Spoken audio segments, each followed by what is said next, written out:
Welcome to Keeping It 100 Coalition Conversations, the official podcast for the National Coalition of 100 Black Women Metropolitan Baton Rouge chapter.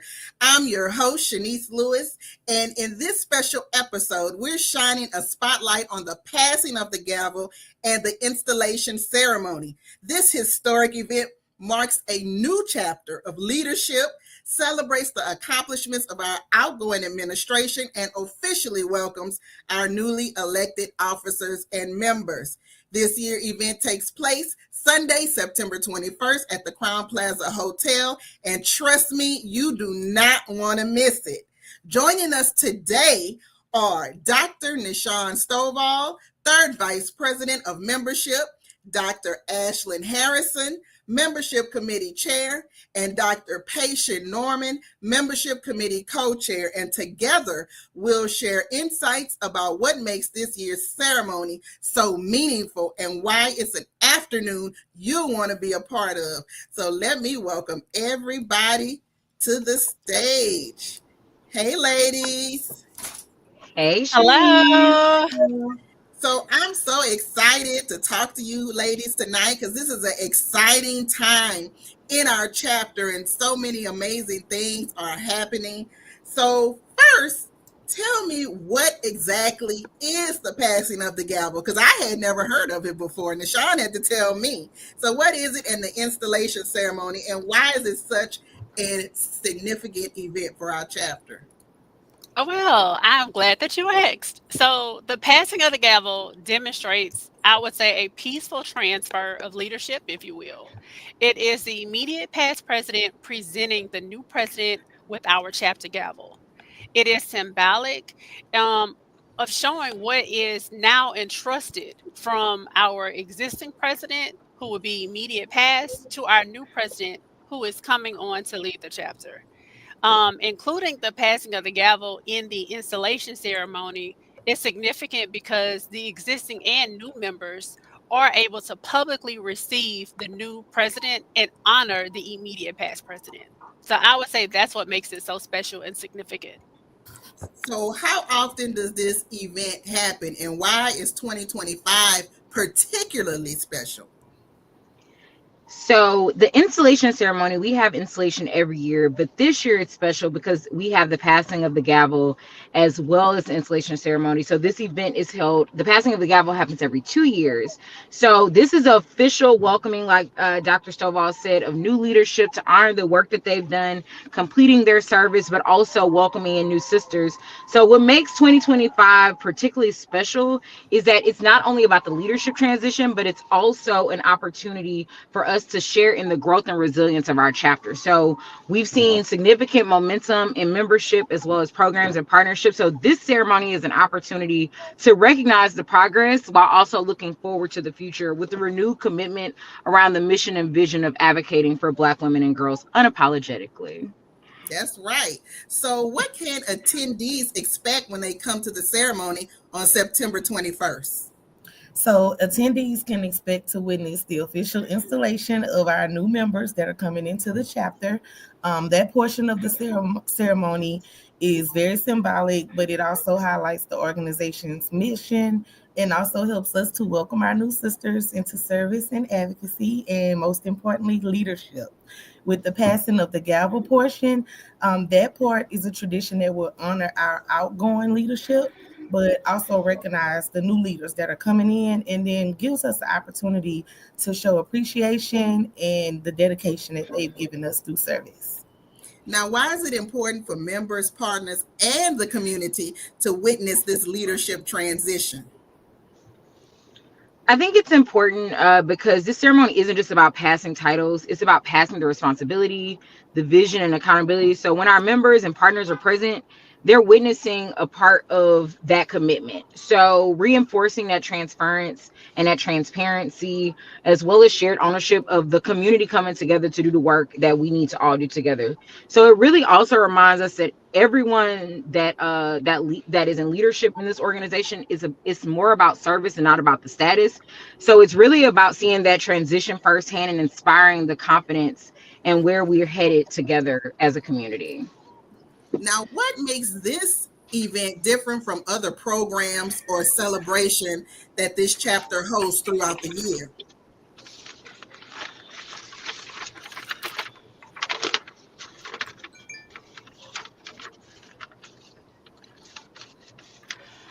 Well, this event is different from other programs or celebrations that the chapter hosts throughout the year because one, we're not so much focused, excuse me, on our advocacy and our programs that we focus on, or even other celebrations. This is just for us. So we are displaying our sisterhood and leadership, and also I say the perpetuity of our legacy.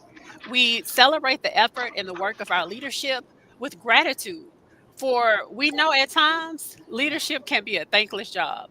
And so we welcome our new sisters into our sisterhood warmly and embrace them kindly before we put them to work too. Now, one of the most exciting parts of this ceremony is watching new sisters officially installed. So, what does this moment represent for our chapter?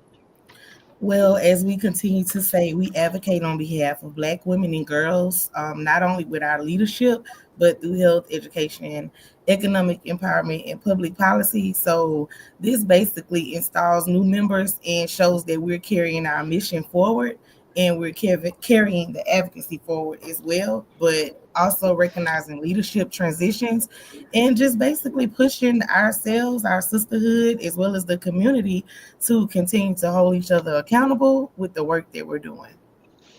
And how does witnessing new sisters being welcome help show the growth and strength of our chapter?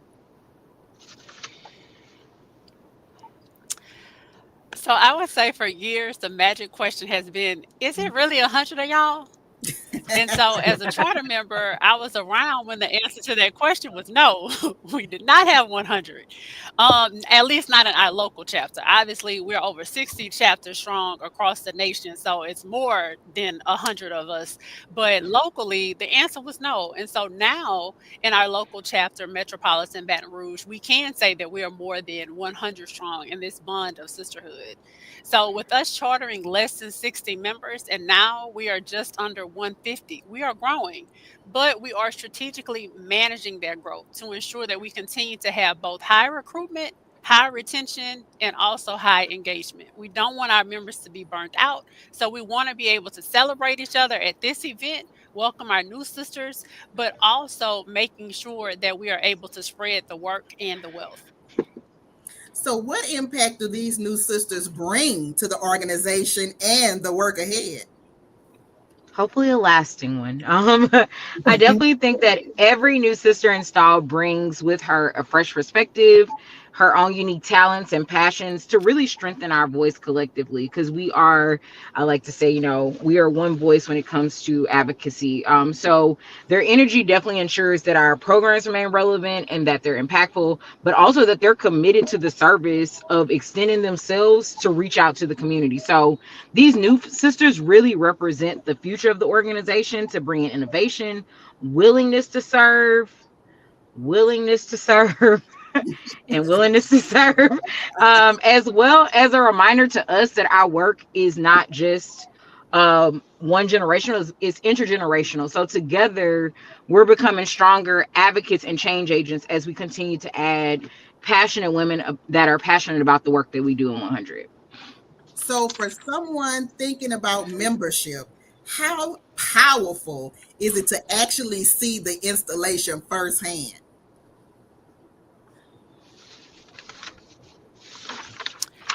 So I'll take this one. I always say sisterhood is our superpower. We cannot do this important work of advocating for Black women and girls without our sisters. So I think the installation is a time where we display, like we put us all out there, and we show the strengthening of our sisterhood because we know that there's not only power in numbers, but there's also strength in our bond of our sisterhood. So being able to see who we are, who we represent, Black women and girls, and standing strong together, I think it's just powerful to see at an installation. I don't think any of us have ever forgotten the experience of installation. You have jitters, you have excitement, and you have a bond that you'll never forget. Now, how does attending this event connect people to the mission and the impact of the National Coalition of 100 Black Women? Well, one thing I believe it gives inspiration. It shows our supporters how we come together with dedication, with both incoming leadership and outgoing leadership, as well as the other sisters. And sometimes I believe that drives up support, but also by attending our community partners, our family, friends, supporters can basically see us on the front line of advocacy and how we operate. But it also builds stronger awareness with our initiatives and creates opportunities for collaboration. So we like to collaborate, and I believe that what we're doing should be shared impact. For someone new to the organization, what will they walk away with after experiencing this ceremony? I think for someone new, this ceremony hopefully would be both inspiring and grounding. Similar to what Dr. Norman said, making sure that they understand that we are a collective voice. So, and we need them as a part of this to continue that collective action, right? So they'll walk away with a clear sense of our sisterhood that sustains our organization, but also the weight of the legacy that we carry throughout the community, and the excitement that we bring to this part of it is bigger than ourselves. It's not just an event, it's really about the movement of the organization as a whole. So I definitely think when someone comes into this space, they're going to see the work that we do firsthand, but they're also going to see the new faces of the organization. And how does this event highlight the legacy, history, and future vision of the chapter?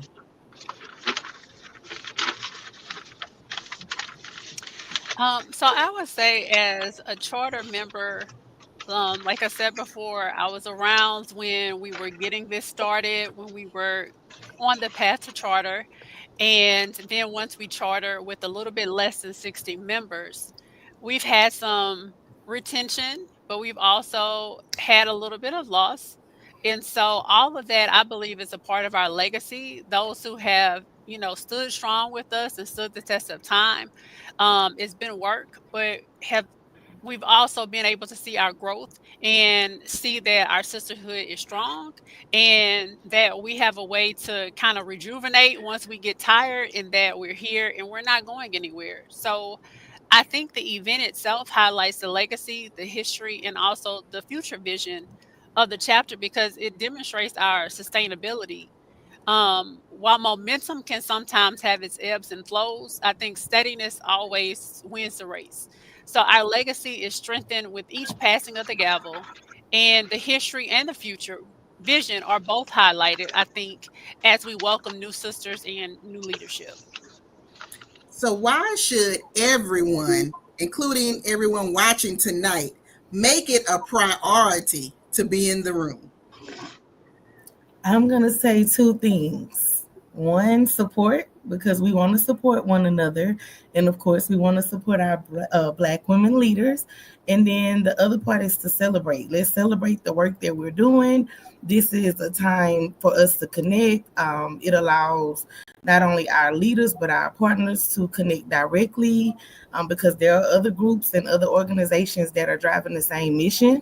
And so we can all come together for the better good of the community and the work that we're doing. But also, some people, as Dr. Stovall said earlier, have so many questions about the organization and what we do and how we operate. So this may also give them a clear understanding of some of our initiatives, our programs, and just different things that we're pouring out.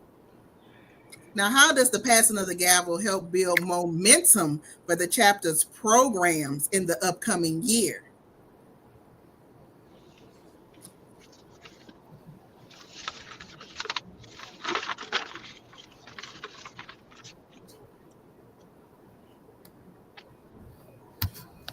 Oh, that's my question. Sorry.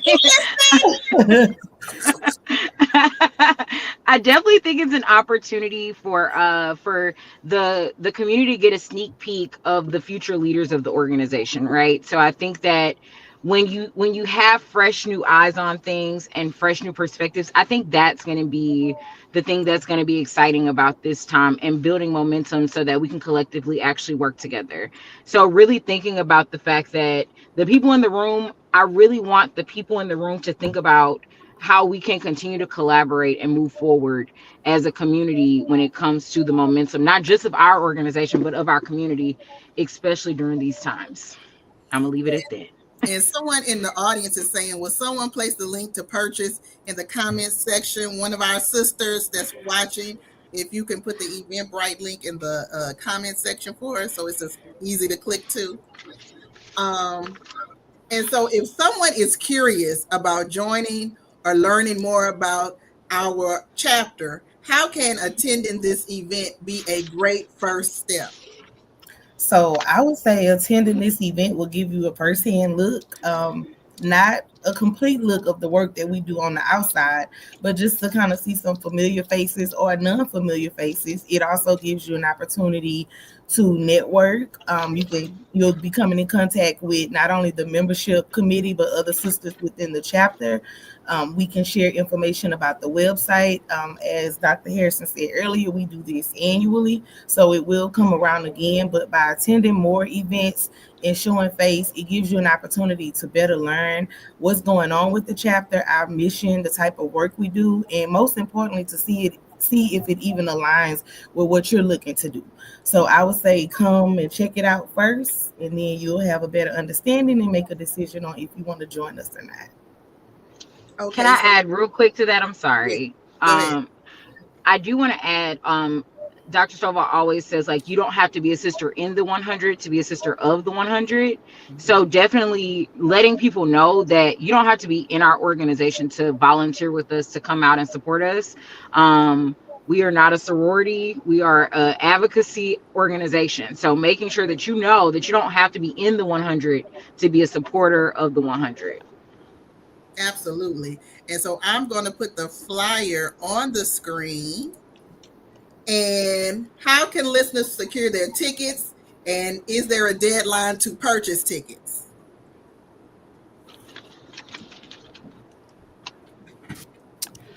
All right. So there is a link that is scrolling across the screen, if you can see it going across the screen, and we have put it in the chat as well.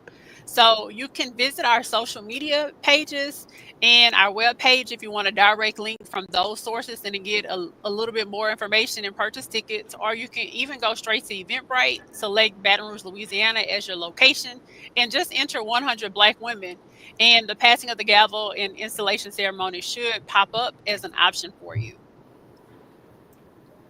And what should attendees wear and expect in terms of the atmosphere? Is it formal, celebratory, inspiration? What can they look forward to? So please do not come in your evening gowns. It is not formal.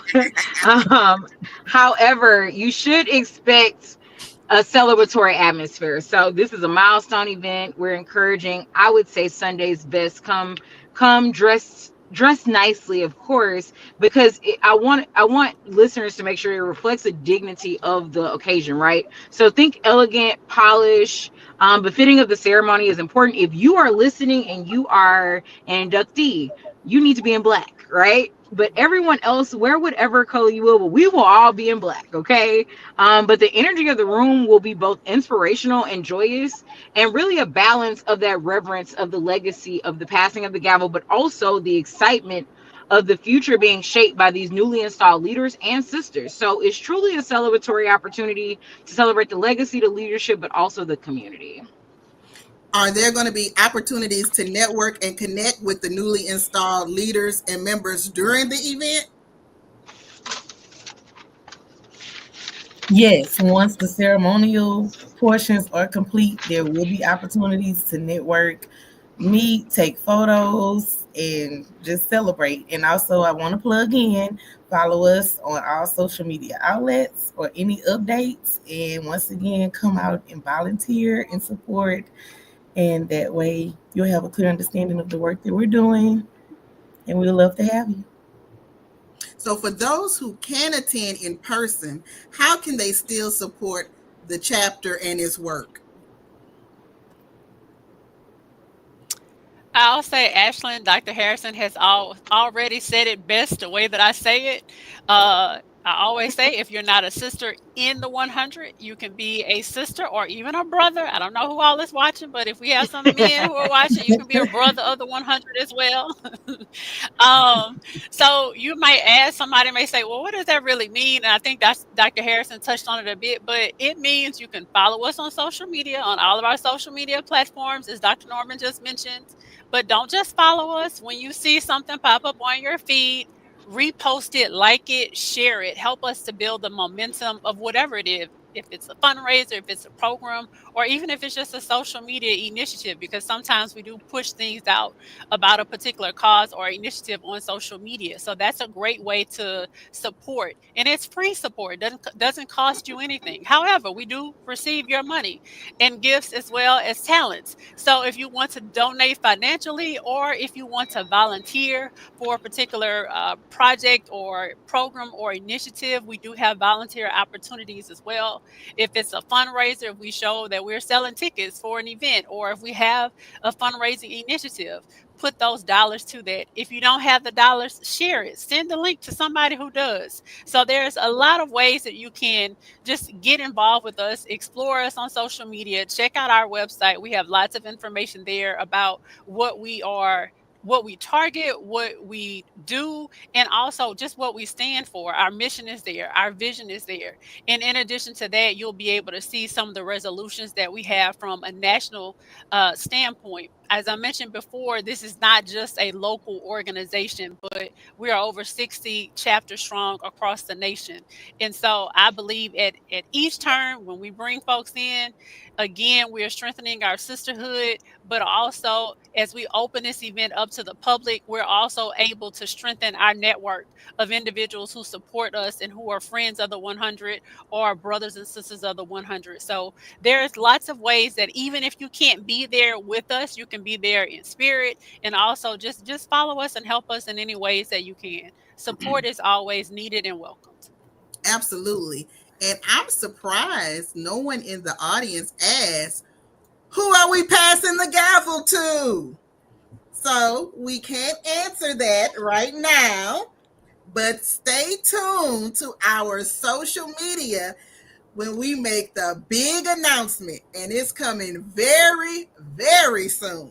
So you're definitely going to want to support our new president and our new board when it's time for the big announcement. Now, as far as the new sisters, they won't be posted. So you have to tell your family. If you're getting inducted, you have to tell your family in the private chat to come see you.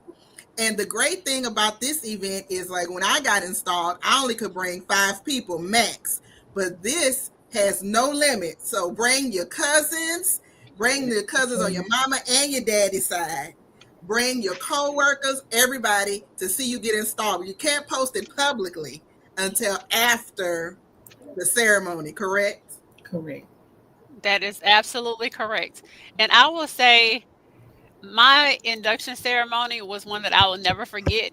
And while it was amazing to join with all of the sisters that I joined with, it was even more heartfelt because my mom was there, my brother was there, my friends were there, my cousins were there. Like, I invited everybody because this was such a big thing to me to become a part of the sisterhood. I don't have sisters. So all of you all are my sisters. The 100, those are my sisters because I don't have a biological sister. So it was just such a meaningful thing to have my family and my friends and people who support me in real life to support me in that way when I became a sister in the 100. And First VP is in the comments. She was saying, I will never forget 2018 either. So these installation ceremonies are memorable and, a big part of your life when you join in the organization that hopefully will be lifelong. So any final words, ladies, before we wrap it up? Secure your tickets. Buy your tickets. We're on the same page. Buy your tickets. And when they're gone, it's gone. So there's a limited Yes, amount be of tickets. sure to get your tickets. Yes, get them sooner than later We because cannot make the room bigger. Right. You cannot. So if somebody bring all their whole family and take it up, we're gonna be like, we We told you. welcome them. We Yeah. welcome And we're just gonna ask, don't email us to ask us to make room. Because if we're sold out, we're sold out. Right. Well, thank you so much. We cannot make the room bigger. Right. Well, thank you, ladies, so much. We had a great show today. Oh, sis, somebody, sister saying my mom, who is no longer here, came to my first installation. My dad and daughter was here for my second. So, see, these are memories that you have for a lifetime. Sister Monique saying, I'm excited. So, make sure the sisters, make sure you buy your tickets too. Yes. Yes. So, You're on the clock. Yes, so we're going to wrap it up. Thank you to everybody for tuning in and everybody on the show today. And we will see you September 21st at the passing of the gavel and installation. So thank you, ladies, for joining me tonight. Thank you for having us. Bye. Bye-bye. Thank you for having us. Thank you. Bye-bye. And before we go, we have to shout out the official makeup sponsor of the show. Beauty is Confidence, and Fierce Beauty by Toy is here to help you own it. Thank you to Fierce Beauty by Toy, the official cosmetics of Keeping It 100 Coalition Conversations. Visit her website at marykay.com/LaToya S. Johnson to shop the latest in skincare and cosmetics. And don't forget to follow her on Instagram at Fierce Beauty by Toy for tips, tutorials, and a dose of daily inspiration. And that's one of our coalition sisters. So make sure you support Fierce Beauty by Toy. And thank you to my guests this evening, Dr. Nashawn Stovall, Dr. Ashlyn Harrison, and Dr. Paisha Norman for being my guests on the show this evening and for all the phenomenal work you ladies are doing. To stay up to date with everything we're doing, visit our official website at ncbwmetrobr.org. Again, our website, ncbwmetrobr.org. At the bottom of the homepage, you can join our email list and get notifications from us weekly about our upcoming programs and initiatives. And if you want to support the work of our chapter, you can always give us a donation through the website by clicking on the Donate tab in the menu. I've been your host this evening, Shanice Lewis, on behalf of the Metropolitan Baton Rouge chapter and President Courtney Hunt. Thank you for tuning in to Keeping It 100 Coalition Conversations. And until next time, be blessed.